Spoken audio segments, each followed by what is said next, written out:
Next tonight, a radical programme of cost reduction and efficiency. That's how Cadbury Schweppes is describing plans to cut thousands of jobs worldwide. But the big question tonight is, what will that mean for staff here at the company's home in the Midlands? Well, the company plans to cut up to 7,500 jobs and close at least 10 of its factories worldwide, although exactly where the axe will fall still isn't clear.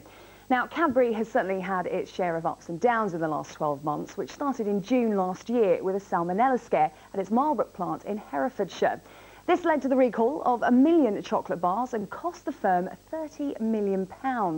Last week, Cadbury pleaded guilty to 3 food and hygiene offences and could face massive fines. In February this year, the firm was forced to recall thousands of Easter eggs because they didn't have the correct nut allergy labelling. In March, the company announced plans to split in 2, selling off its American drinks arm to focus on confectionery. And today, it's announced that 15% of the workforce will go. Bourneville remains Cadbury's largest chocolate plant, and £40 million has recently been ploughed into a new production line. We understand the future of the site is safe, but the uncertainty is causing concern for its 3,000 staff. I think for the time being we shouldn't worry too much, but I think we need to be very concerned about the long term, and there are lots of questions I'm sure that both the unions at Cadbury and the local community represented by myself will want to ask. Well, profits were up by 9% last year, so why the cuts? Jonathan Gabay is a branding and marketing expert and joins us now from London. Jonathan, what do you make of all of this?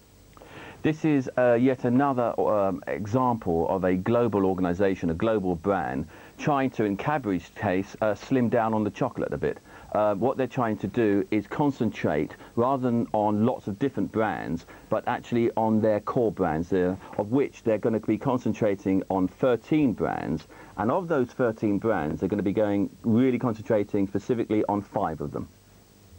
It had very humble beginnings here in Birmingham. It's now a worldwide brand. So in your opinion, has it just simply got too big?